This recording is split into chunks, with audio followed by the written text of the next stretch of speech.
हैं उन सभी से अगरबत्ती जलाएंगे तो हवन कुंड में नहीं डालेंगे। राधे राधे।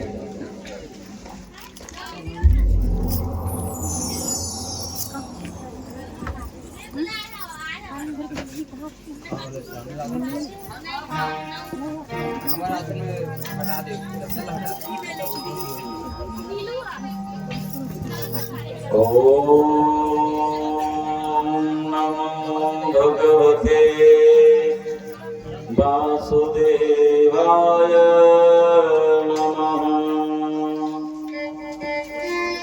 ओम श्री गुरु चरण कमलेभ्यो नमः। ओम श्री महासरस्वत्यै दिव्यै नमः। सच्चिदानंद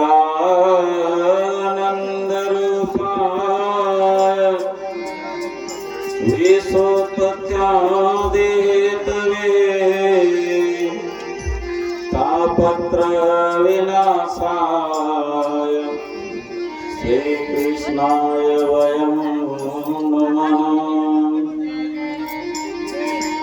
वंशी विभूषितकरान्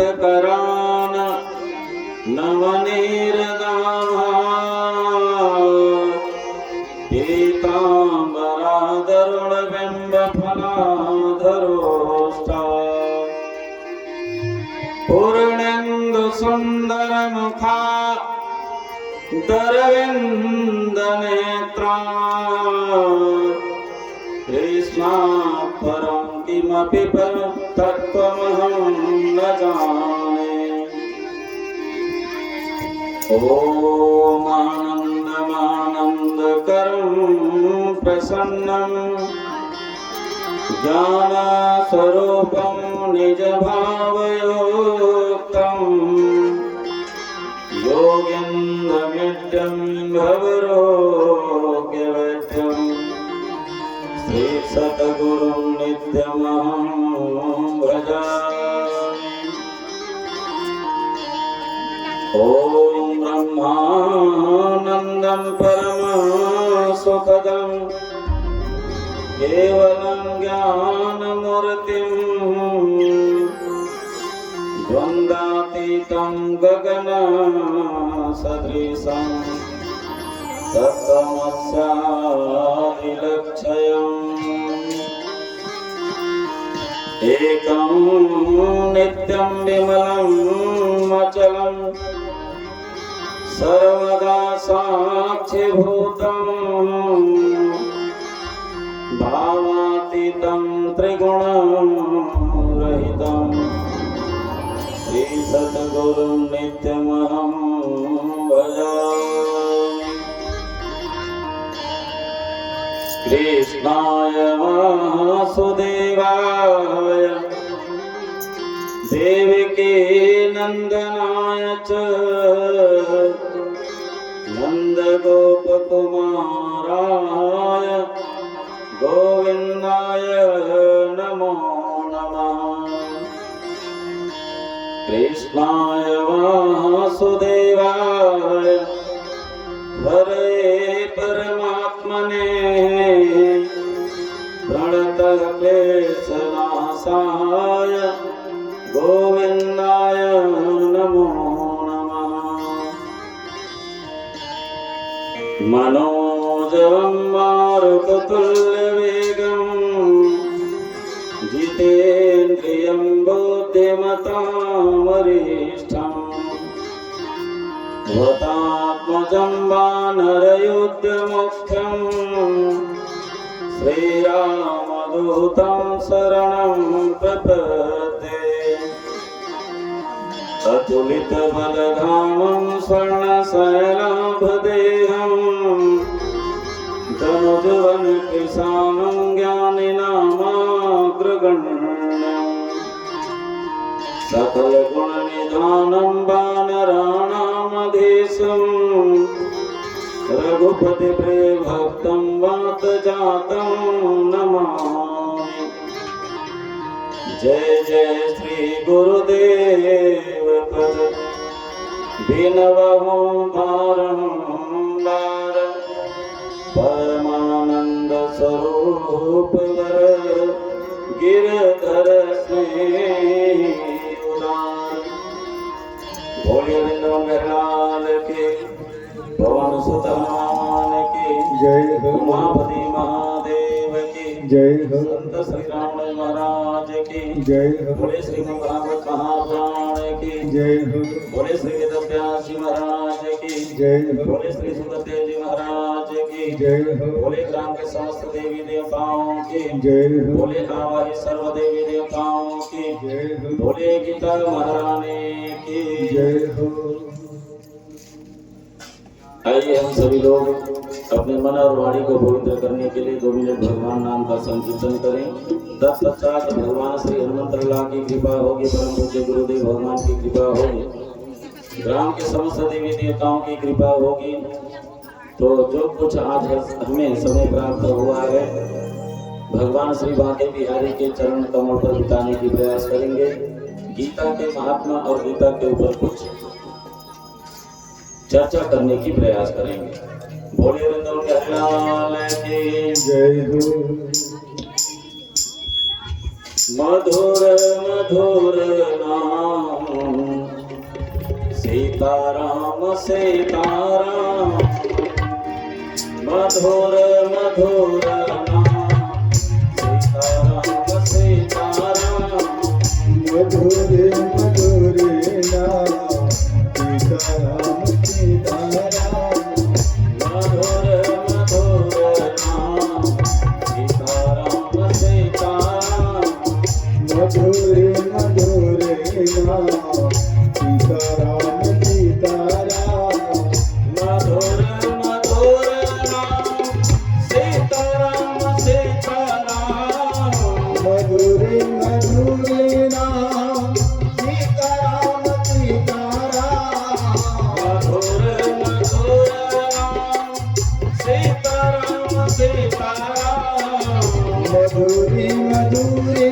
नाम सीताराम सीताराम, मधुर मधुर नाम राधे श्याम राधे श्याम, मधुरे मधुरे नाम राधे श्याम राधे श्याम।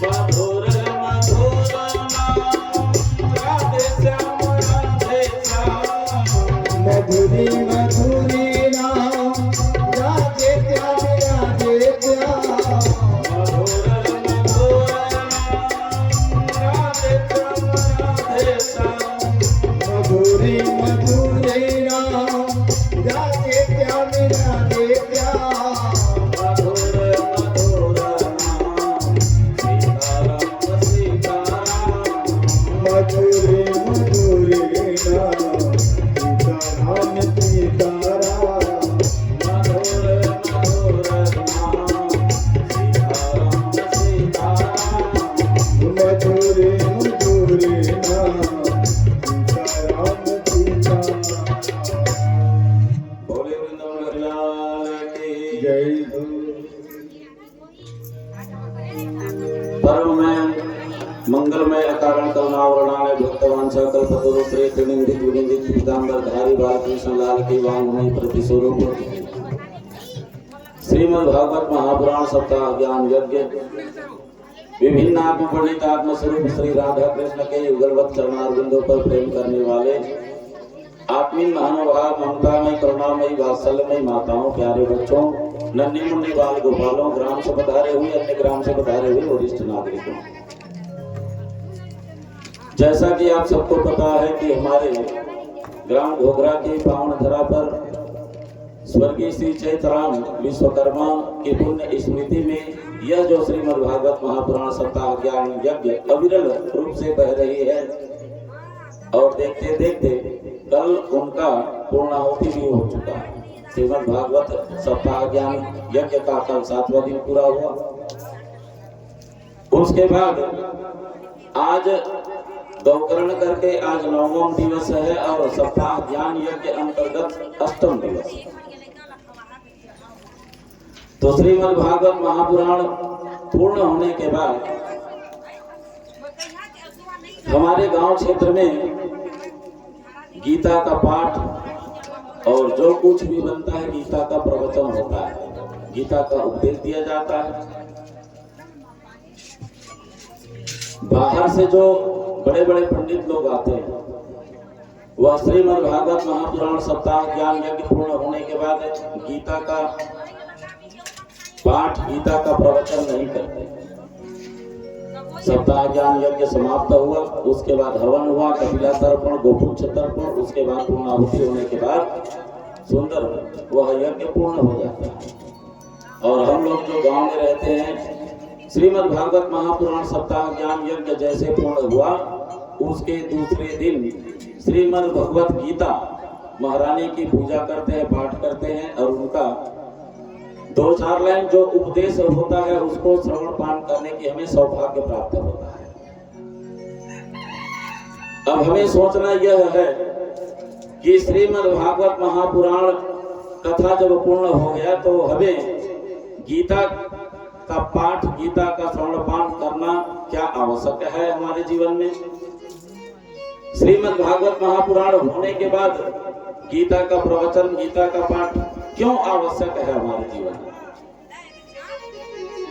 तो हमारे संत लोग कहते हैं कि जैसे श्रीमद् भागवत महापुराण 7 दिन सुंदर हो गया और उन श्रीमद् भागवत महापुराण में अगर किसी भी प्रकार की त्रुटि हो गई तो उस त्रुटि को पूर्ण करने के लिए गीता का पाठ और गीता का प्रवचन होता है, ताकि उन 7 दिनों में कोई भी प्रकार की गलती हुआ हो या त्रुटि हुआ हो उस गीता के पाठ से पूरा हो जाए। इसलिए गीता का पाठ किया जाता है, गीता को सुना जाता है।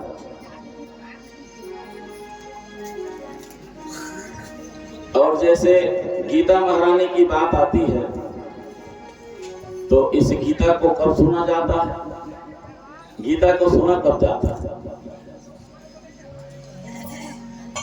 जैसे किसी के घर में कोई व्यक्ति बीमार है, बूढ़ा है, बुजुर्ग है, उनका तबीयत कहीं खराब है और बिल्कुल अंतिम सांस वो गिन रहा है, तो घर के जो सदस्य जो जानते हैं जिसके पास वो ज्ञान है वो कहते हैं भैया दौड़ करके जाओ और पंडित जी को फोन करो या फोन नंबर नहीं है तो उनको बुला करके ले आओ, ताकि जो मरणासन्न व्यक्ति जो खाट पर सोया हुआ है जिनकी जो सांस गिन रहा है उनकी सांस कब बंद हो जाएगी उसकी कोई गारंटी नहीं। तो कम से कम उनके सांस बंद होने से पहले गीता महारानी का पाठ कम से कम ब्राह्मणों के द्वारा सुना दिया जाए ताकि उनको मोक्ष की प्राप्ति हो जाए। तो ये गीता का जो पाठ है और वह श्रवण है कब करते हैं, आदमी जब अपने जीवन के आखिरी कगार पर पहुंच जाते हैं तब इनका श्रवण पान करने को मिलता है। लेकिन संतों का भाव है भैया कि ये जो गीता है मरने के पहले अंतिम सांस आप गिन रहे हो उस समय आप कहीं इस गीता का पाठ सुनते हो तो एक कोई मतलब का नहीं। क्यों? क्योंकि जब आपका श्वास चल रहा है, आप जिंदा अवस्था में हो, आपका शरीर स्वस्थ है, तभी इसका श्रवण पान करोगे। एक आध 2 लाइन आपके जीवन में उतरेगा तभी तो अंतिम समय में वो भगवान याद आएंगे और आप भगवान का नाम याद लोगे, याद करोगे, तभी आपको मोक्ष की प्राप्ति होगी। और हमारी अंतिम समय में कहीं गीता का पाठ कैसे भी विद्वान आकर के सुना दे तो उसको तो हमारे पास इतना समय नहीं है कि अपने जीवन में उतार करके अपना कल्याण कर सके। लेकिन संसार का नियम है, मरने के समय 2-4 सांस बची है तो कम से कम जीवन भर सुना है या नहीं सुना है तो कम से कम मरने से पहले उनको गीता का पाठ सुनाया जाता है। महाराज वेदव्यास जब 4 वेद 6 शास्त्र 18 पुराण बनाए तो उन्होंने वेदों के साथ में उपवेद और उपनिषदों का भी निर्माण किया और ये जो गीता महारानी जिसका पाठ आपने प्रातःकालीन सुना और अभी आकर के 2-4 शब्द आपको श्रवण पान करने का सौभाग्य प्राप्त हो रहा है। ये गीता महारानी कोई अलग से ग्रंथ नहीं है। ये जो गीता महारानी का जो पुस्तक है यह महाभारत से लिया गया है। महाराज वेदव्यास ने मन में सोचा कि इतना बड़ा मोटा महापुराण है और पंडित जी लोग और साधारण व्यक्ति लोग अगर इनको पढ़ना चाहें तो इतने बड़े पुराण को लेकर के पढ़ेंगे तो थोड़ा ज्यादा दिक्कत होगा।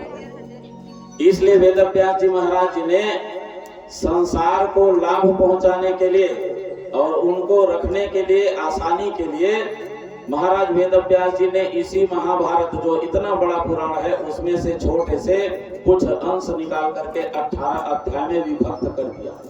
उनका नाम गीता पड़ा, श्रीमद् भगवत गीता। जैसे दुर्गा सप्तशती भी कोई छोटा सा रहता है पुस्तक और दुर्गा सप्तशती भी कोई अलग से ग्रंथ नहीं है। उनको महाराज वेदव्यास जी ने पंडितों के लिए, सुलभता के लिए और अन्य समाज जो पढ़ेंगे जो इनका लाभ उठा सके तो उनको मार्कंडेय पुराण से लिया गया है। सत्यनारायण कथा जो आपके घर में पंडित जी लोग पढ़ते हैं वो छोटा सा रहता है पुस्तक, वह भी कोई अलग से पुस्तक नहीं है। जब महाराज लोग आते हैं आपके घर में, श्री सत्यनारायण का व्रत करते हैं, पूजा करवाते हैं तो उसमें कहते हैं श्री स्कंद पुराणे रेवा खंडे पढ़ते हैं ना आखिरी में, अध्याय के आखिरी में, तो ये स्कंद पुराण से लिया गया है। महाभारत की जो बात आई तो ये जो गीता है महाभारत से ही लिया गया है। और गीता का जो उपदेश है भगवान कन्हैया के श्रीमुख से निकला हुआ वह पद, वह श्लोक है, वह ग्रंथ है जो महाराज अर्जुन को सुनाया हुआ था। महाराज अर्जुन का जो मोह अपने परिवार के प्रति था तो उसी मोह को दूर करने के लिए भगवान कन्हैया ने उनके मोह को हटाने के लिए ही ये गीता का वचन भगवान अर्जुन के सामने किए थे। और गीता की बात कहा जाए तो गीता के प्रत्येक श्लोक, प्रत्येक अक्षर में अगर आप पढ़ेंगे तो रोज नया नया आपको उनका अर्थ मिलेगा। आज पढ़ेंगे तो उसका अर्थ दूसरा आपको अनुभूति होगी, दूसरे दिन पढ़ोगे तो उनका जो अनुभूति है वो अलग होगा। और श्रीमद् भगवत गीता इतना सरल भी है कि सब लोग उनको आसानी से संधि विच्छेद करके पढ़ सकते हैं, इतना सुंदर और सुलभ है। गीता का प्रत्येक व्यक्ति को पाठ करना चाहिए। ऐसा नहीं है कि हमारे मरने के समय ही इनको सुना जाए। अगर रोज आप इसका पाठ करते हो तो मरने के समय भी अगर आपको गीता का पाठ अगर ना सुनाया जाए तो भी भगवान आपको आपके कर्मों के अनुसार आपको फल प्रदान करेंगे। आपको याद होगा श्रीमद् भागवत महापुराण के प्रथम दिवस आपको सुनाया गया था। महाराज जब पांचों पांडु के माध्यम से जन्म लिया और धृतराष्ट्र के माध्यम से 100 कौरवों का जन्म हुआ था, तो पांडु को पता था कि मुझे श्राप लगा है, मेरी मृत्यु हो जाएगी और मरने के समय अपने 5 पुत्रों को महाराज धृतराष्ट्र को सौंप करके अपना जो अंतिम श्वास है वह समाप्त कर लिया था। महाराज धृतराष्ट्र का राज्याभिषेक किया। अब ये धृतराष्ट्र महाराज जी के जो 100 कौरव हैं उनमें सबसे बड़ा दुर्योधन था और 5 पांडव को भी उनका सुरक्षा, उनका पालन पोषण महाराज धृतराष्ट्र गांधारी ही क्या करते थे। महाराज जो धृतराष्ट्र का 100 कौरव पुत्रों में सबसे बड़े जो दुर्योधन था वह 5 पांडव से ईर्ष्या जलन करता था कि दूसरे का पुत्र है, हमारे घर में पल रहा है, इनका पालन पोषण हो रहा है। धीरे धीरे जब बढ़ते गए तो उनका जो ईर्ष्या द्वेष है इतना बढ़ा कि ऐसे शतरंज रचा महाराज दुर्योधन ने कि 5 पांडव को 12 वर्ष का वनवास और 1 साल का अज्ञातवास दे दिया था। जब उनका 12 वर्ष का वनवास और 1 साल का अज्ञातवास पूरा हो गया, तो जब वापस आए तो भगवान कन्हैया शांति दूत बन करके 5 पांडवों के पक्ष में महाराज युधिष्ठिर के पास उसके राजमहल में पहुंचे।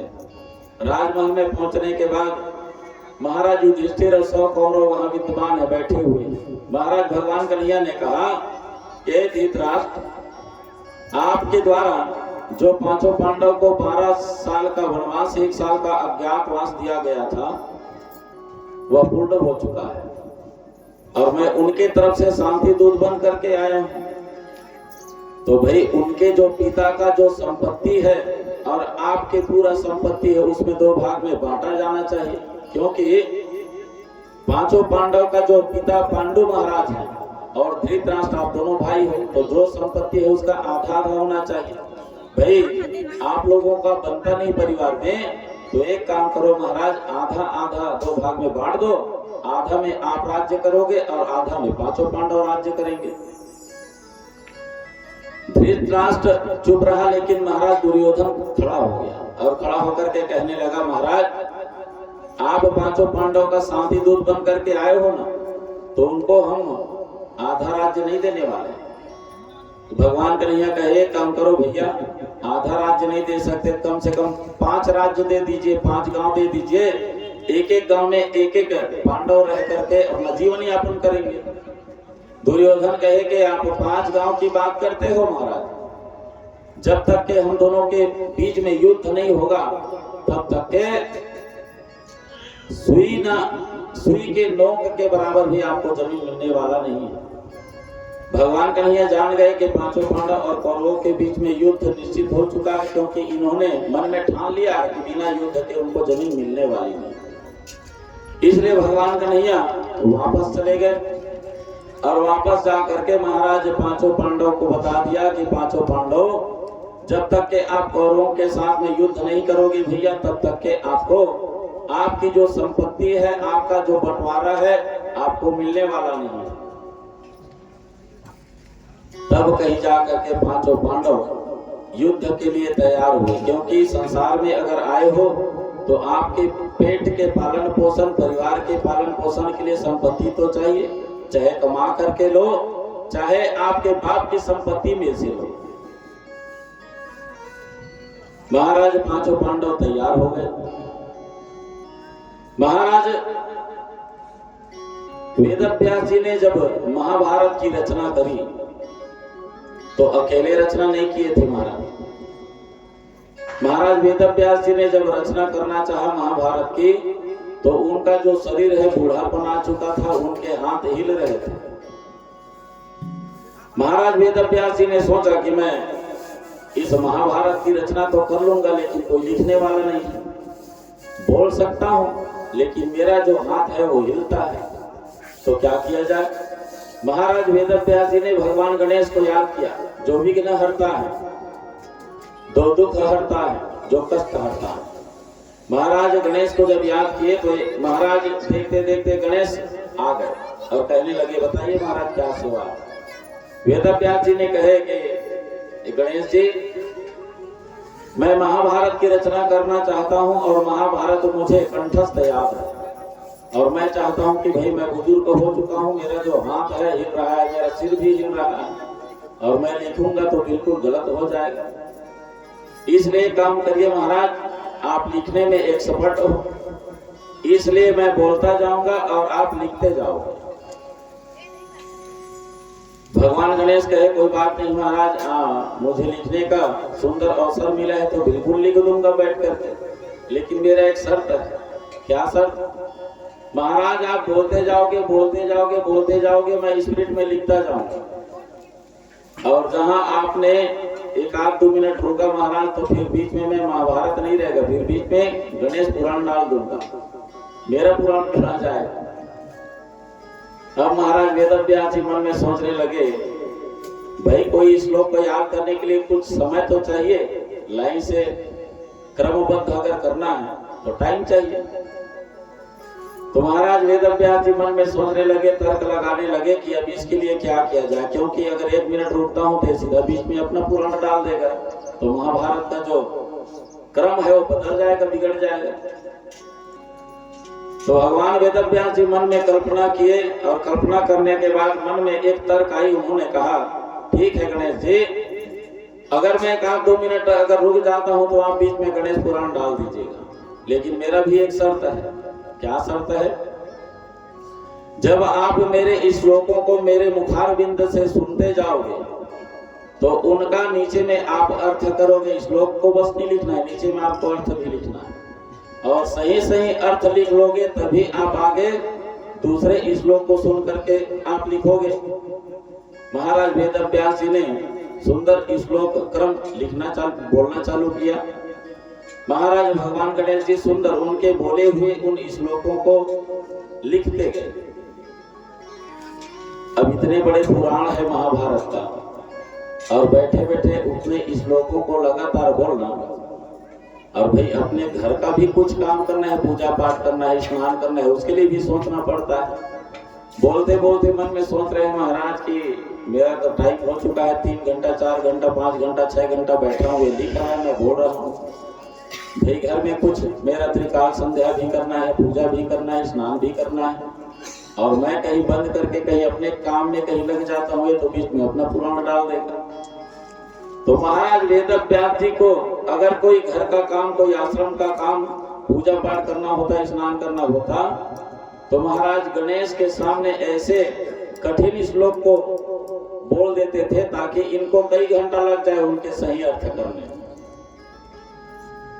और जब अपना पूरा काम निपटा करके आ जाते तब महाराज गणेश को कहते कि भैया आपने इनका अर्थ किया। तो जब वो अर्थ नहीं बता पाते तब वो स्वयं बैठ करके वो उनका अर्थ बताते, तब उनका जो क्रमबद्ध है वो बढ़ता था। महाराज वेद व्यास जी ने जब महाभारत लिखना चालू किया तो उन्होंने जो श्लोक महाराज गणेश के सामने रखे, एक आध श्लोक में आपको सुनाता हूं।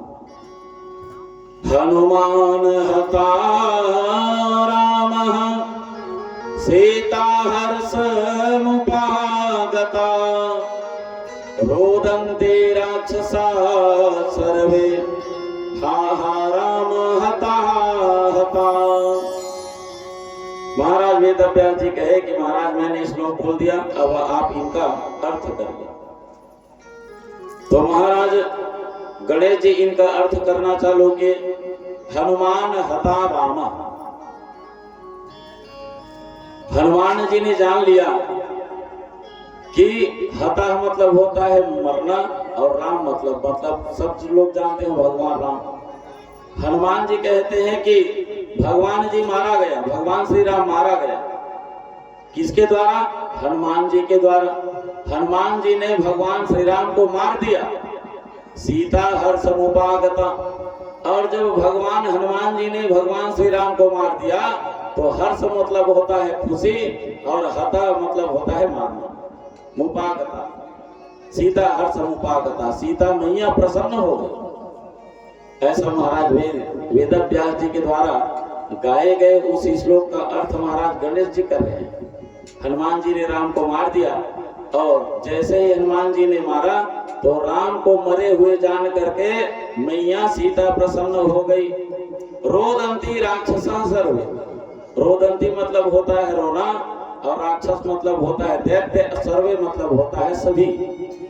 भगवान हनुमान जी ने राम को मार दिया, और उस खबर को सुन करके मैया सीता प्रसन्न हो गई, खुशी से नाचने लगी, और जितने राक्षस थे रोने लगे कि देखो हनुमान जी ने राम को मार दिया। हाँ हाँ राम हता हता, देखो राम मारा गया, राम मारा गया। ऐसा अर्थ होता है महाराज। वेद व्यास जी कहे, कभी आपने रामचरितमानस सुना है? कभी हनुमान जी ने राम को मारा है? तो कैसे इनका अर्थ होगा महाराज? तब गणेश जी को सुंदर उनका अर्थ बताते थे। ऐसे ही क्लिष्ट जब उनका काम याद आ जाता, 1-2 घंटा काम निपटाने के लिए ऐसे ही कठिन श्लोकों को रख देते थे, और उसके बाद अपना काम वो किया करते थे। महाराज वेद व्यास जी कहे, भैया हनुमान और भगवान श्री राम मिल करके राक्षसों को मारे थे। रावण युद्ध में जितना भी दैत्य थे, हनुमान जी की सहायता से, उन वानरों की सहायता से हनुमान जी महाराज ने राक्षसों को मारा। और जैसे ही राक्षसों को मरे हुए मैया सीता ने सुना कि देखो जितने भी रावण दल के राक्षस दैत्य हैं सब मारे गए, तब सीता मैया हर्षमुपागता, मैया सीता प्रसन्न हो गई। देखो जिन्होंने मुझे हर करके लाया था उनके सैनिक लोग, राक्षस लोग मर रहे हैं। और उन राक्षसों को, अपने भाई बंधुओं को मरते हुए देख करके रोदंती राक्षसा, ये सभी राक्षस लोग रो रहे हैं, देखो हमारी परिवार के लोग मर रहे हैं। तो भैया ऐसा आप कहिया था करोगे तब अर्थ जम रहा, आप तो उल्टा का उल्टा कर रहे हो। तो महाराज वेद व्यास जी के द्वारा सुंदर इस महाभारत का निर्माण हुआ। महाराज भगवान गणेश जी उनके लिखने वाले। उसके बाद पांचों पांडव और कौरवों के बीच में सुंदर युद्ध क्षेत्र चुना गया।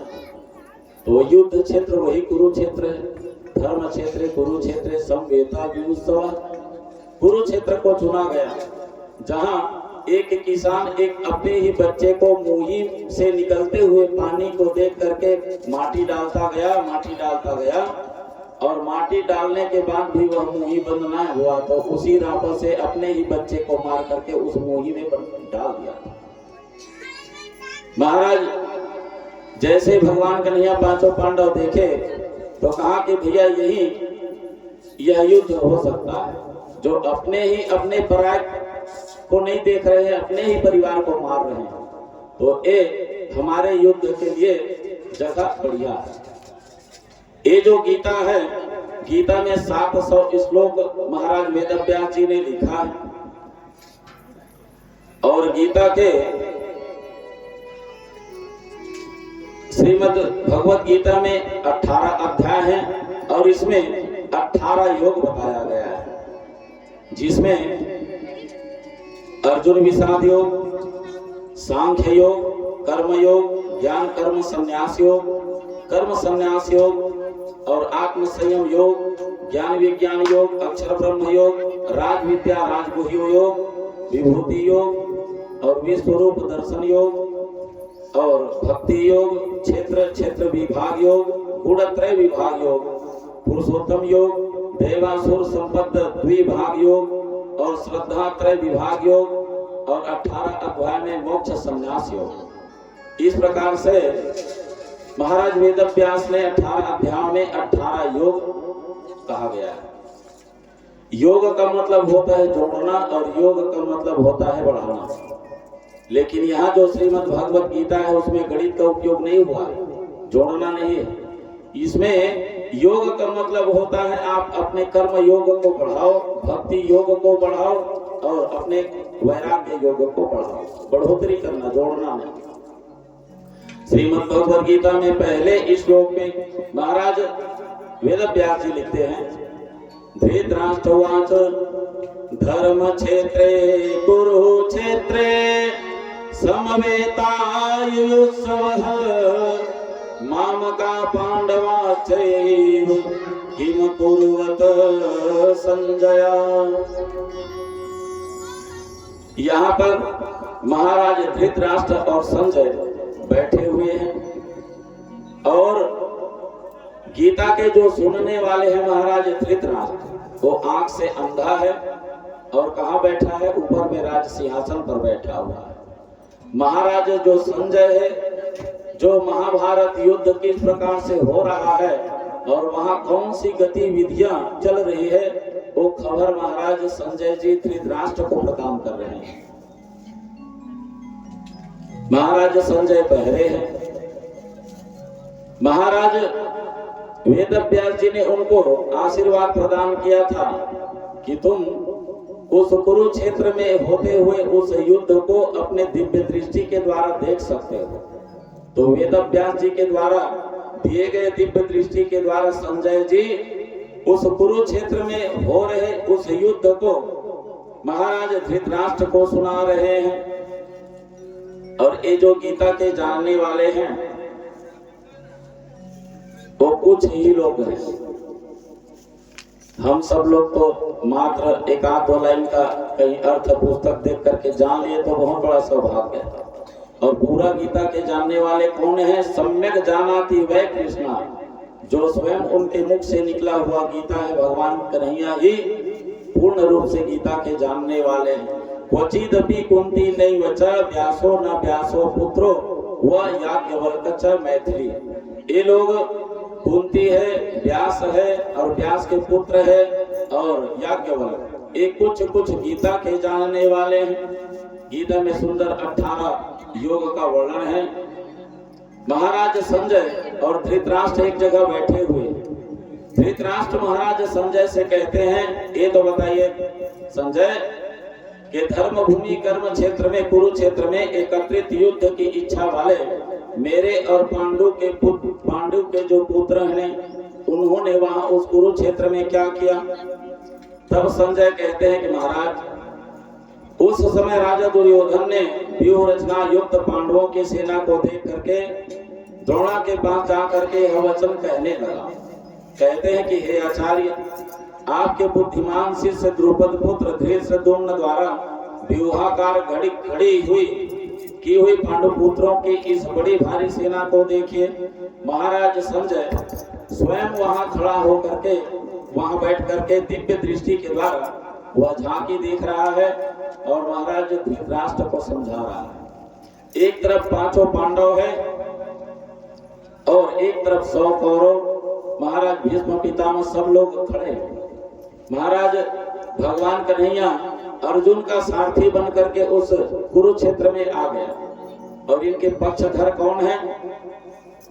महाराज अत्र सुरा महेश्वासा भीमार्जुना समायुधे युयुधानो विराट द्रौपदश्च महारथा धृष्टकेतुश्चेकितानः काशीराजश्च वीर्यवान् पुरुजित कुन्ती भोजश्च सभ्यश्च नरपुंगवः। जो 5 पांडव के पक्ष में कौन कौन खड़े हैं?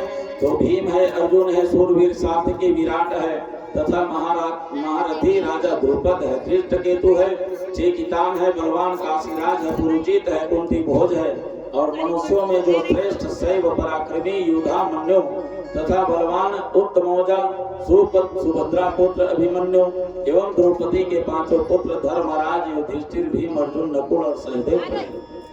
और उनके विपक्ष में ब्राह्मण श्रेष्ठ और अपने पक्ष में भी जो प्रधान है वो द्रोणाचार्य है, भीष्म पितामह है, कर्ण है, संग्राम विजय कृपाचार्य है, अश्वत्थामा है, विकर्ण है, सोमदत्त का पुत्र भूरिश्रवा दुर्योधन और सौपुत्र।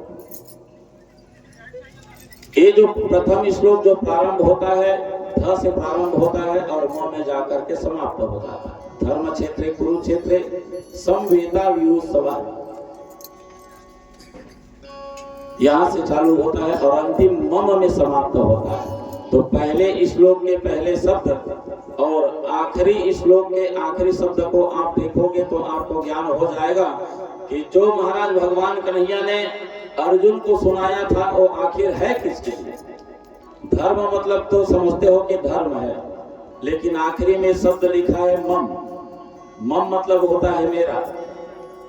ये जो धर्म क्षेत्र कुरुक्षेत्र में जो भगवान कन्हैया ने जो गीता का उपदेश दिया वो किसके लिए है? मेरे लिए, अपने लिए। इस गीता का जो ज्ञान है वो अर्जुन ने सुनाया तो वो किसके लिए है? महाराज अर्जुन के लिए। उनके भीतर जो मोह लग चुका था उस मोह को दूर कराने के लिए महाराज भगवान कन्हैया ने सुंदर गीता का उपदेश प्रदान किया। वहां सब लोग 100 कौरव भीष्म पितामह कृपाचार्य सब लोग खड़े हैं। इधर से जब 5 पांडव और भगवान कन्हैया स्वयं सारथी बन करके अर्जुन को लेकर के जब सामने में गए तो सब तरफ सुंदर दुंदुभी और शंख बजना चालू हो गया। ततः श्वेतैर्हयैर्युक्ते महति स्यन्दने स्थितो माधव पांडवश्चैव दिव्यो शंखो प्रदमतो। जैसे ही महाराज सारथी भगवान कन्हैया अर्जुन को लेकर के वहां पहुंचे तो भगवान अर्जुन और भगवान कन्हैया सुंदर अलौकिक शंख बजाए।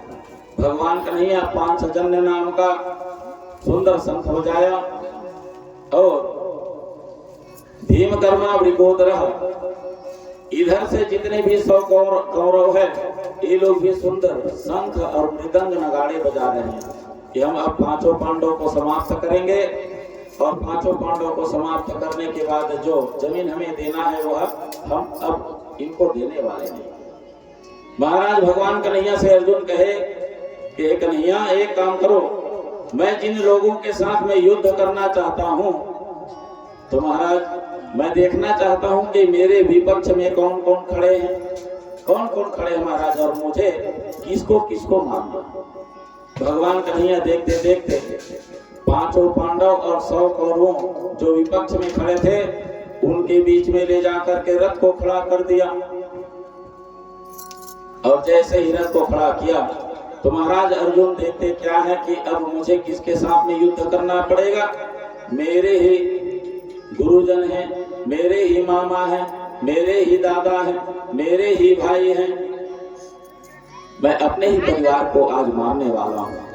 ये सोच करके महाराज अर्जुन भगवान कन्हैया से कहने लगे कि हे मधुसूदन, मैं रणभूमि में किस प्रकार बाणों से भीष्म पितामह और द्रोणाचार्य के विरुद्ध लड़ूंगा, क्योंकि अरिसूदन ये दोनों ही तो मेरे पूजनीय हैं, जीवन भर में उनका पूजा करता रहा। इसलिए हे महानुभाव, गुरुजनों को न मार करके इस लोक में मैं भिक्षा का अन्न भी नहीं खाना चाहता। ये कल्याणकारक नहीं है मेरे जीवन में, क्योंकि गुरुजनों को मार करके भी इस लोक में रुधिर से मतलब खून से सने हुए अर्थ और काम रूप भोगों को तो ही मैं भोगूंगा।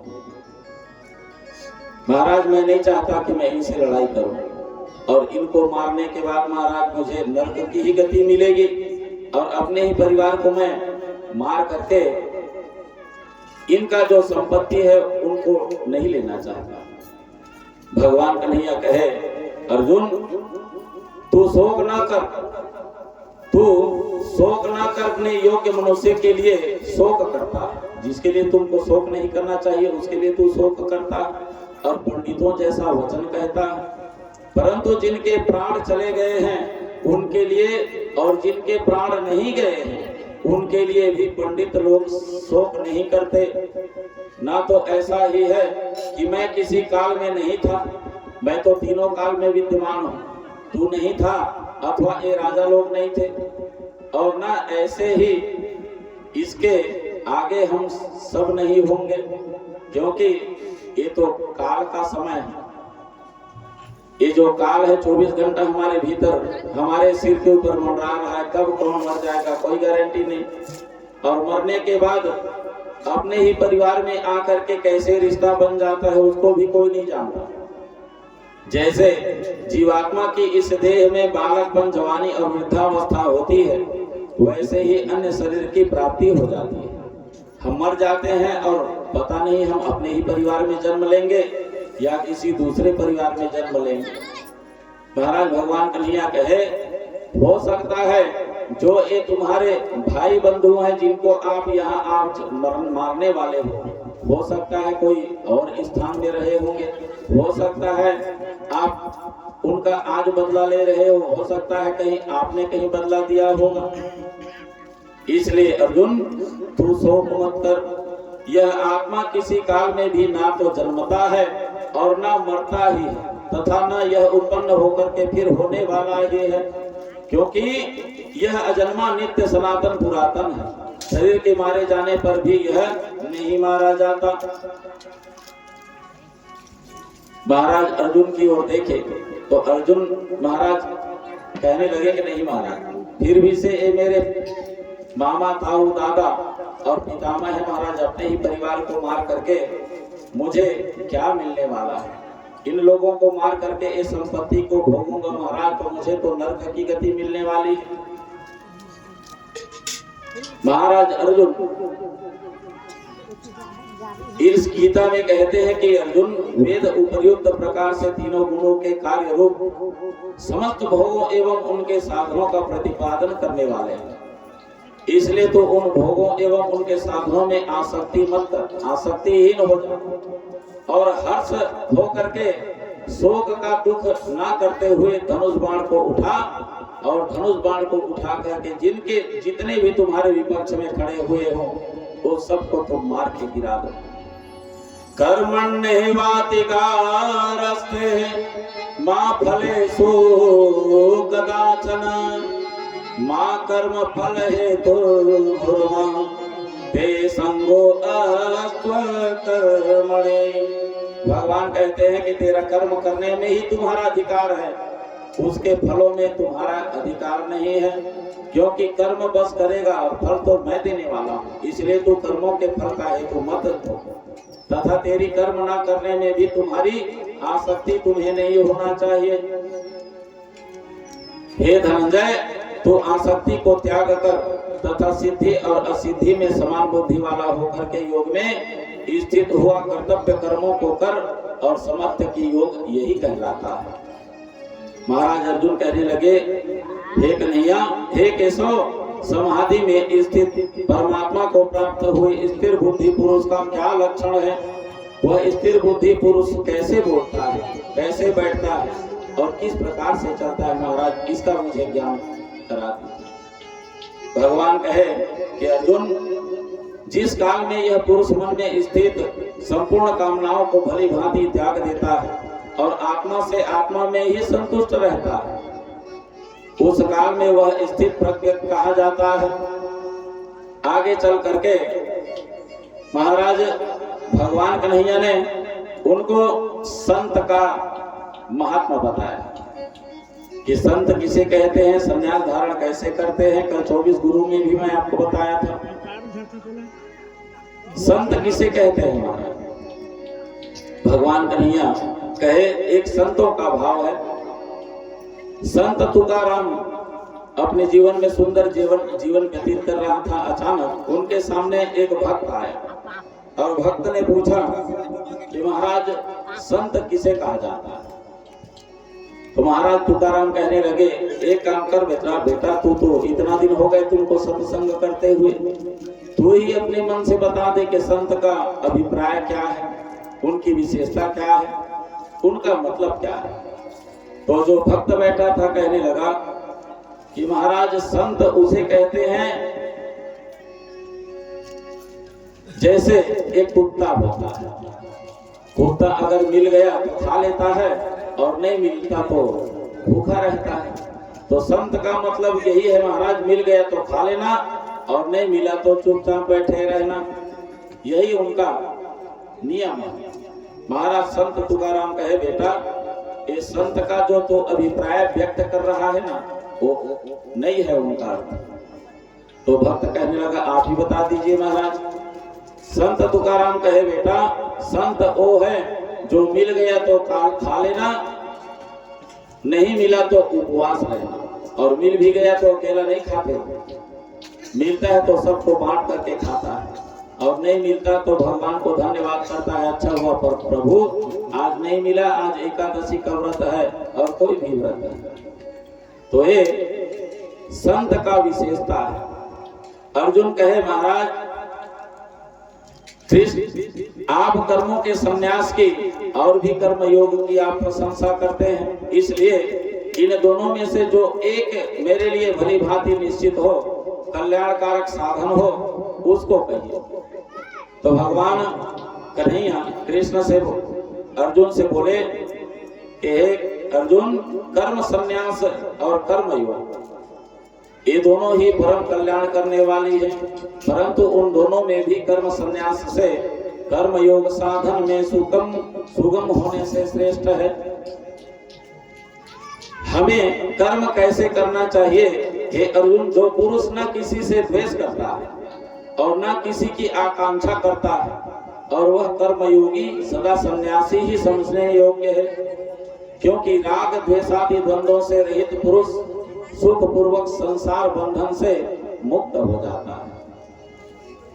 महाराज भगवान कन्हैया कहे, तू अर्जुन शोक मत कर और धनुष बाण उठा और उठा करके तुम्हारे विपक्ष में खड़े हुए उन सबको मार गिरा। लेकिन महाराज अर्जुन कहता है कि महाराज अपने ही परिवार को मैं कैसे मारूंगा। जब पूरा गीता का पाठ महाराज भगवान कन्हैया ने अर्जुन को सुनाया तो धीरे धीरे उनका जो भीतर में जो माया था, जो मोह था, वो धीरे धीरे निर्मल हो गया, स्वस्थ हो गया। उनको सुंदर ज्ञान बताया। और ज्ञान का भी मतलब अलग अलग होता है, एक अज्ञानी होता है, एक ज्ञानी होता है। और ज्ञान भी दो होता है, एक पूर्ण ज्ञान होता है और एक अधूरा ज्ञान होता है। अभी महाराज जो अर्जुन के पास जो ज्ञान है वो अधूरा है। उसी ज्ञान को पूरा करने के लिए भगवान कन्हैया उनके मोह को दूर करने के लिए 18 अध्याय सुंदर गीता का श्रवण पान कराया। अब मैं सिर्फ आपको उदाहरण के माध्यम से सुनाऊंगा, क्योंकि गीता का भय जानने वाले तो भगवान स्वयं कृष्ण है। हम लोग तो एक आते ही श्लोक के अर्थ आपको बता पाएंगे। एक गांव में हर स्थान पर, हर गांव में इसको मैं बताया करता हूं ताकि व्यक्ति जल्दी से समझ जाए। ज्ञान और अधूरा ज्ञान, आप कहीं, आपके पास कहीं अधूरा ज्ञान है और उस अधूरा ज्ञान के माध्यम से आप कोई चीज, कोई वस्तु अगर प्राप्त करना चाहते हैं, आपका कोई लक्ष्य है, तो ये समझ जाइए आपका जो लक्ष्य है वह पूरा नहीं होगा। और आपके पास उसको करने की विशेष जानकारी है, आप उनके विशेषज्ञ हो, आपके पास पूर्ण ज्ञान है, तो ये जान लीजिए कि आप जो काम को पकड़े हो आपका काम पूरा हो जाएगा। एक गांव में ऐसे ही आप ही जैसे सब लोग रहा करते थे। वहां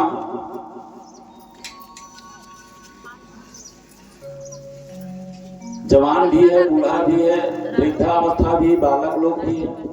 वहां 3 व्यक्ति एक ही साथ घुमा करते थे, साथी होकर के। जैसे गांव में एक जगह मंदिर में बैठे रहते हैं, तालाब के पास बैठे रहते हैं, वैसे ही 3, एक लड़का था जो 18-20 साल का रहा होगा। ये तीनों एक जगह बैठते थे, एक ही साथ खाना खाने के लिए जाते थे, एक साथ ही रहा करते थे 24 घंटा। एक दिन इनका मन हुआ कि घर का किसानी काम करते करते हम लोग बोर हो चुके हैं, पैसा वैसा तो मिलता नहीं भैया, जितना कमाते हैं बस पालन पोषण होता है और बैंक अकाउंट में जोड़ने के लायक पैसा नहीं मिलता हम लोगों को, तो क्यों ना हम लोग बाहर कमाने खाने के लिए चले जाएं। ये सोच करके तीनों साथियों ने सुंदर प्लान बनाया। प्लान बनाने के बाद ये तीनों साथी कहाँ चले गए? बाहर चले गए, लखनऊ, दिल्ली वगैरह। और वहां जाने के बाद इनका काम रेगुलर चलने लगा। जो इधर 200 रोजी कमाता था उधर 700 रोजी कमाने लगा। कमाते कमाते इनके पास बहुत सारा धन इकट्ठा हो गया, 6 महीने साल भर। अब इन तीनों ने प्लान बनाया कि भैया अब हमारे पास तो धन बहुत सारा इकट्ठा हो चुका है, चलो क्यों ना अब घर चला जाए, त्योहार व्याहार भी आने वाला है, घर के लोग हमको देख करके प्रसन्न हो जाएंगे। ये सोच करके ये तीनों, लड़का वहां से निकलने लगा ट्रेन चढ़ने के लिए। तो देखो ये 3 बालक हो चाहे आपके गांव का बालक, आपका गांव का जो बालक है वो अगर कमाने खाने के लिए यहाँ से जाएगा तो बिल्कुल एकदम सिंपल साधारण फुल पैंट और शर्ट पहन करके जाएगा। और जैसे ही वहां कहीं 6 महीना साल भर कमा लिया तो वहां से जब वो आएगा ना तो उसका ड्रेस को देखना पूरा चेंज हो जाएगा। जो व्यक्ति चश्मा नहीं लगाता उधर से चश्मा लगा करके आएगा, टोपी लगा करके आएगा। जो साधारण चिरहा फटहा कपाया वाला जैसे पेंट बन करके गया है उधर से बकायदा जींस और बेल्ट पहन करके आएगा। ये तीनों लड़का वहां बड़े बड़े इंजीनियरों के साथ में रहते थे और इंजीनियरों के साथ में रह करके जो इंजीनियर लोग उनको काम समझाते थे वो करते थे। और कुछ शब्द महाराज वो लोग इंग्लिश में बात किया करते थे इंजीनियर लोग।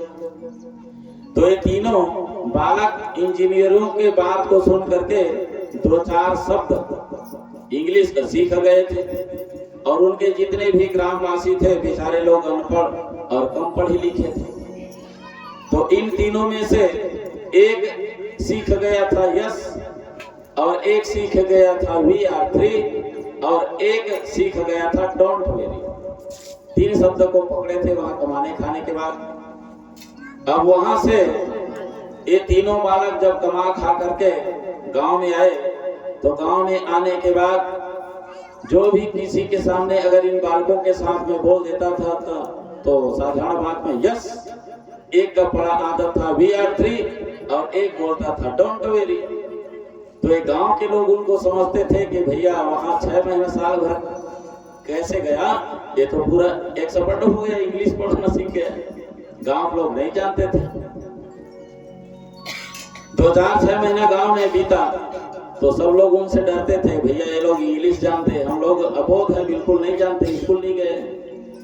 एक दिन अचानक उनके गांव में पुलिस आ गई, उनके गांव में चोरी हो गया, और उनके घर में जैसे ही किसी चोर ने चोरी कर दिया तो वहां घर वाले ले जाकर के थाना में रिपोर्ट लिखा दिए। वहां पुलिस आ गई, और पुलिस आई तो गांव वाले के पास आ गए पुलिस वाले एक डग्गा भर के, और गांव वाले के पास जाकर के कहने लगे, तुम लोगों को किसी के ऊपर शंका है जो इनके घर में चोरी हुआ है? तो ये लोग बेचारे लोग पढ़े लिखे नहीं थे, इसलिए पुलिस के ड्रेस को देख करके डरने लगे कि भैया ये बड़े बड़े साहब हैं, इनके सामने हम लोग कैसे बात करेंगे। तो इन सयानों ने मन में सोचा कि बड़े बड़े अफसर आए हैं, डीएसपी एसपी थानेदार आए हैं, इनसे हमसे बात करने में कतराता है, हम लोग को डर लगता है, क्यों ना वो जो 3 बालक जो कमा खा करके आए हैं, जो इंग्लिश जानता है, उसी को पकड़ के ले आते हैं ताकि साहब लोगों के साथ में अच्छा बात करेंगे। अब ये 3 बालक बाहर, गांव के बाहर कहीं बैठा हुआ था, और बैठा हुआ था तो तीनों लोगों का जो कुछ चर्चा चल रही होगी, तो ये गांव वाले उनके पास गए और उनके पास जाकर के कहने लगे, चलो तो बड़े बड़े साहब आए हैं, पुलिस वाले या डीएसपी एसपी थानेदार आए हैं, उनसे तुमको बात करना है, और भैया हम लोग पढ़े लिखे कम है, हमको जानकारी नहीं है और तुम्हें ज्ञान है, तो एक काम करो भैया, चलो उनसे बात करना, और आपकी भाषा को वो लोग समझेंगे और उनकी भाषा आप समझोगे। तो ये तीनों लोग जाने के लिए डर गए, पुलिस को आते देख करके सुन करके तीनों भी डर गए, और तीनों डर के मारे कहने लगे, भैया तुम अपना काम, गांव में आए जाओ लोग, सियान लोग आप लोग निपटाओ, हम नहीं जाएंगे। तो ये सियान लोग डर के मारे उनमें से एक लड़का को पकड़ लिया, 2-2 3-3 जने एक एक बाह को, और जबरदस्ती पकड़ के लाने लगे। हम लोग बात नहीं कर सकते, तुम ही लोग अब बात करोगे। अब पुलिस वाला सुंदर कुर्सी लगा करके बैठा है, और उधर से जब एक व्यक्ति को, उस एक बालक को जबरदस्ती हाथ को पकड़ करके लाते देखा, तो पुलिस वाले जितने भी बैठे थे उनके मन में ये हुआ, हो न हो यही चोरी किया है, और ये लोग गांव वाले जानते हैं, तभी जबरदस्ती इनको पकड़ करके ला रहे हैं। ये पुलिस वाले सोचने लगे, उनके मन में तर्क हो, नहीं तो भाई किसी को बुलाने के लिए जाता तो एक बार में आ जाता, जबरदस्ती पकड़ के लाया है, मतलब यही चोर है। अब ये पुलिस वाले के सामने जैसे ही आया, तो आने के बाद ये पुलिस वाले उनसे पूछने लगे, क्या तुमने चोरी किया है? तो उनका बड़ा आदत था यस, यस बोल दिया, और वाकई में वो लड़का नहीं जानता था कि यस का मतलब हाँ होता, यस बोल दिया। अब भाई एक जने आया था तो उनके साथ में 2 साथी भी आए हुए थे, वो थोड़ी उधर तालाब में बैठे रहे, इनको जबरदस्ती पकड़ के ले जा रहा है, तो चलो रे भैया हम भी चलते हैं करके साथ में 2 बालक भी चला गया। अब जब उनसे पूछा कि तुमने चोरी किया है, तो उसने बोल दिया यस। अब दूसरा शब्द बोला, तुम लोग कितने हो? तो एक का बड़ा आदत था भी यार 3, हम लोग 3 हैं, वाकई में 3 साथी भी यार 3, हम लोग 3 हैं हमारा।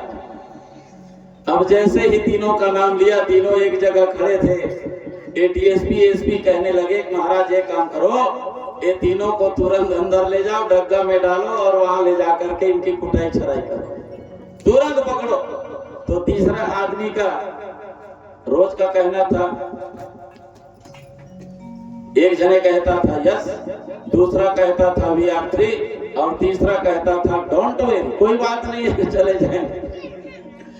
और देखते देखते ये तीनों को सुंदर जेल ले गए, और उधर कुटाई छड़ाई जब पड़ी तब महाराज ये तीनों चोर कहने लगे, महाराज हम इतना ही जानते हैं, हमारे पास इतना ही ज्ञान है, एक यस कहता है, एक वी आर थ्री कहता है, एक डोंट वेरी कहता है, इसका मतलब हम लोग नहीं समझते।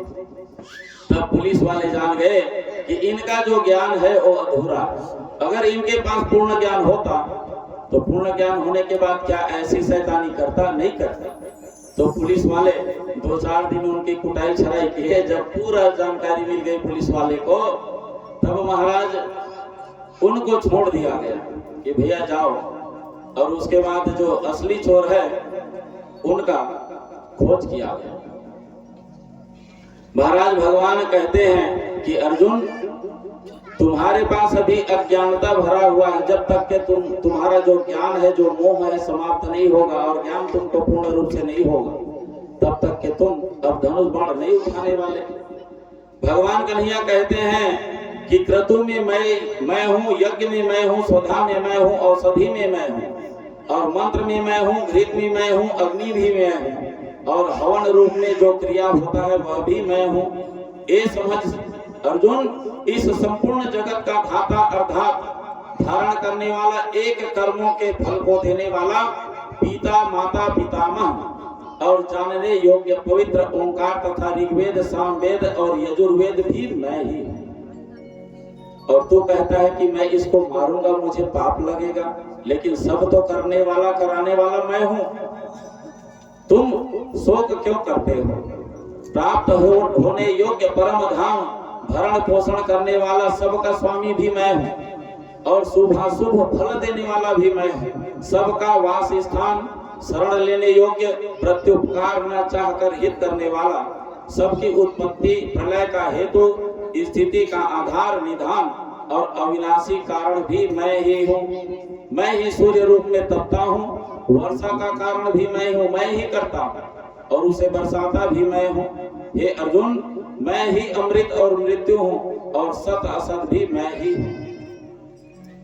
इस प्रकार से महाराज भगवान कन्हैया जब उनको ज्ञान का उपदेश देना चालू किए, तो देखते देखते महाराज अर्जुन का जो माया है, जो माया रूपी पर्दा है, वह धीरे धीरे समाप्त होने लगा, और अपना जो माया है, जो भक्ति है, जो उनके प्रति, उनके परिवार के प्रति जो मोह का जाला पड़ा हुआ था, वो धीरे धीरे महाराज अर्जुन के भीतर से निकलते गया।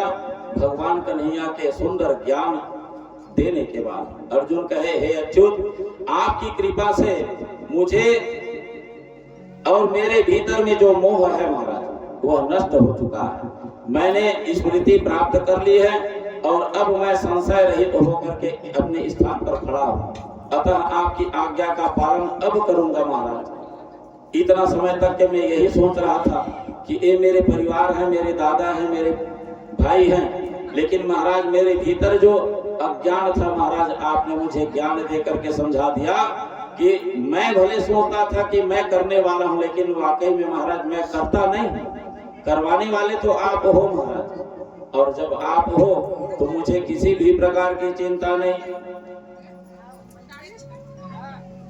जब उनका जो मोह दूर हुआ, तब भगवान कन्हैया से महाराज अर्जुन ने कहा कि महाराज मैं आपके इस ज्ञान से पूर्ण हो चुका हूँ, मेरा जो मोह नष्ट हो चुका है। मैं चाहता हूँ महाराज कि आपके भीतर जो करोड़ों ब्रह्मांड है महाराज, मैं उसी का दर्शन करना चाहता हूँ। देखते देखते भगवान कन्हैया ने उनके मोह को दूर किया, और दूर करने के बाद अपने सहस्त्रों हाथों को, सहस्त्राओं भुजाओं को अपना दिव्य दर्शन दिया। और जैसे ही दर्शन प्राप्त किया, महाराज अर्जुन का जो मोह था समाप्त हो गया, और कहा कि महाराज अब मैं आपके शरण में हूँ।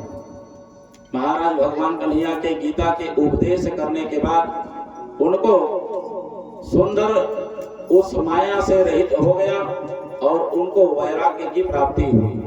भगवान कन्हैया ने उनको ज्ञान दिया, दान तप कर्म कैसे करना चाहिए इस संसार में रह करके, और कर्म संन्यास योग, धर्म संन्यास योग, पूरा 18 अध्याय के माध्यम से महाराज अर्जुन को गीता का उपदेश प्रदान किया।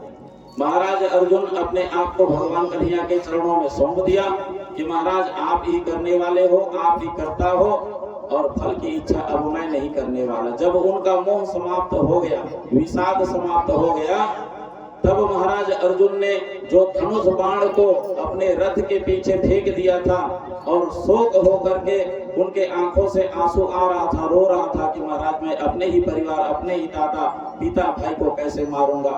आज भगवान कन्हैया के गीता के उपदेश से वह पूरा पूर्ण हो गया।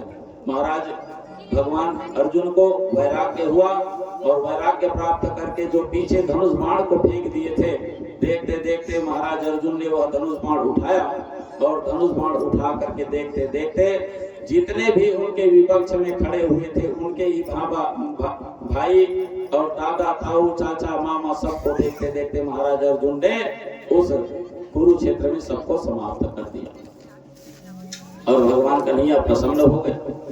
तो महाराज अर्जुन ने जब अपने ही परिवार को मारा होगा तो क्या उनके जीवन में पाप हुआ होगा? क्योंकि एक जीव को हम लोग हत्या कर देते हैं तो उनका पाप हमें भोगना पड़ता है। तो अर्जुन ने जब अपने ही परिवार, अपने ही चाचा, ताऊ, मामा सबको मारा होगा तो क्या उनको पाप लगा होगा कि नहीं लगा होगा? लगा होगा नहीं, लेकिन मैं कहता हूं नहीं लगा है। इसलिए नहीं लगा है भैया, मान लिया जाए आपके साथ में आप कोई नौकरी में हो और नौकरी में रहते हुए आपका कोई और बड़ा और पोस्ट वाला होगा, तो भाई चाहे सही रहे चाहे गलत रहे, वो बड़ा पोस्ट वाला आपको नौकर समझता है, आपको दास समझता है, वो आपको ऑर्डर देगा तो आपको झकमारी करना पड़ेगा। तो भगवान कन्हैया जो जिनके एक एक रूम में करोड़ों ब्रह्मांड है, महाराज अर्जुन पहले सखा मानता था, मित्र मानता था। जैसे ही भगवान का वो दिव्य स्वरूप को देखा, आज जान गया कि ये स्वयं हमको पालने पोसने वाले, ये स्वयं करता है, हम क्या करेंगे, जान गया।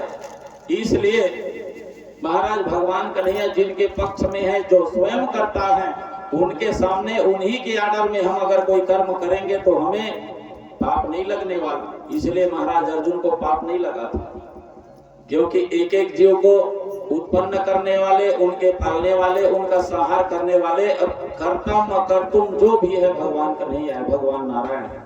और स्वयं वो कहीं आर्डर दे देते हैं तो भाई उनका कोई पाप उनको नहीं लगेगा। तो महाराज अर्जुन को भी पाप नहीं लगा और सुंदर अर्जुन के ही कारण भगवान कन्हैया ने सुंदर गीता का सुंदर 18 अध्याय उनको पाठ करके उनका अर्थ सहित भगवान अर्जुन को बताया था। तो समय को देखते हुए यहीं पर मैं अपने वाणी को विराम करता हूं और सुंदर तुलसी वर्षा होगी, विष्णु सहस्त्र का नाम का पाठ होगा और उसके बाद सुंदर हवन होगी। आपकी जो गीता की चढ़ोतरी वह होगा जो नियम है, और उसके बाद सुंदर गली भ्रमण होना है। गली भ्रमण सोचे नहीं, हाँ समय के आधार पर अगर गली भ्रमण होता है तो गली भ्रमण भी करेंगे, और समय जाता रहेगा तो और दूसरे गांव भी चले जाएंगे घूमने के लिए, है ना। तो इसीलिए आप संतुष्ट रहिए। और मैं ज्यादा गीता के विषय में तो जानता नहीं, लेकिन नियम है, इसलिए नियम का पालन यहाँ आकर के आपको 2-4 शब्द आपको सुना दिया, तो इतने में आप संतुष्ट रहिए। सुंदर एक भजन होगा और भजन के बाद महाराज जी लोगों का सुंदर काम होगा। तुलसी वर्षा बोले वृंदावन बिहारी लाल की।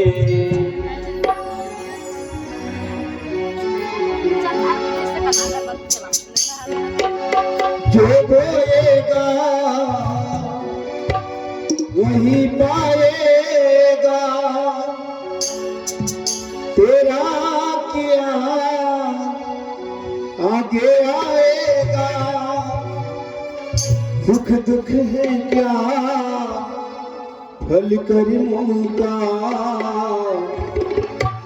जैसी करनी वैसी भरनी, जैसी करनी वैसी जैसी करनी वैसी भरनी, जैसी करनी वैसी भरनी। जो बोलेगा वही पाएगा, आगे आएगा कुछ भी है क्या पल पल मौका जैसी करनी वैसी भरनी जैसी करनी वैसी भरनी जैसी करनी वैसी भरनी जैसी करनी वैसी भरनी।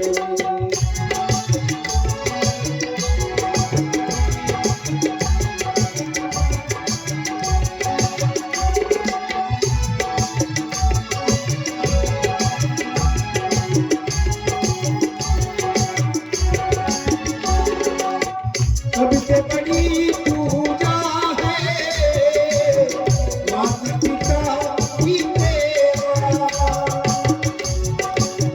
किस्मत वालों को ही मिलता है ये मौका हाथ से अपने को मत देना मौका ये खिदमत का जन्नत का दर खुल जाएगा तेरा किया आगे आएगा कुछ भी है क्या कल करीमों का जैसी करेगी वैसी भरेगी जैसी करेगी वैसी भरेगी जैसी करेगी वैसी भरेगी जैसी करेगी वैसी भरेगी।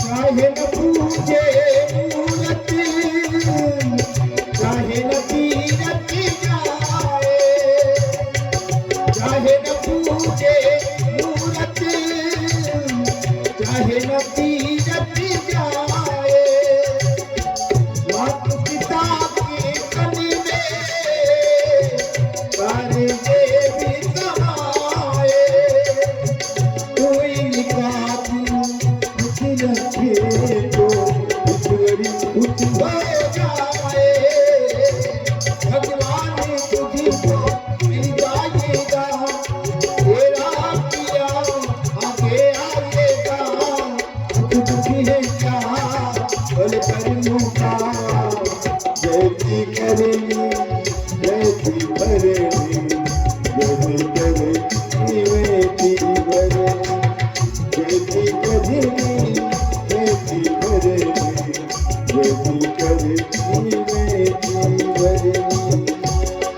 जो बोलेगा वही पाएगा तेरा किया आगे आएगा कुछ भी है क्या पल कर्मों का जैसी करेगी वैसी भरेगी जैसी करेगी वैसी भरेगी जैसी करेगी वैसी भरेगी जैसी करेगी वैसी भरेगी।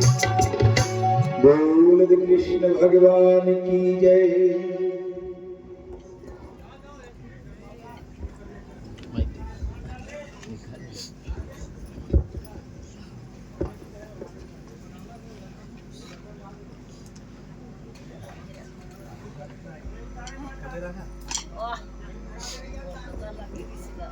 बोले वृंदावन बिहारी लाल की, पवन सुत हनुमान की, उमापति महादेव। जैसा कि आपके ग्राम चालू कर घोघरा की पावन धरा में जो है श्रीमद् भागवत महापुराण चल रहा है और आज देखते देखते अंतिम दिवस की ओर भी है। तो यहाँ जो हमारे भैया सुरेंद्र विशास जी हैं, ये बिलासपुर रोड विश्रामपुर के हैं। और ये भैया जब भी हमारी कथा होती है तो भैया अपने मोबाइल के द्वारा ये समझ लीजिए बड़ा कैमरा है, इस कैमरे के माध्यम से हमारे कथाओं को अपने मोबाइल के द्वारा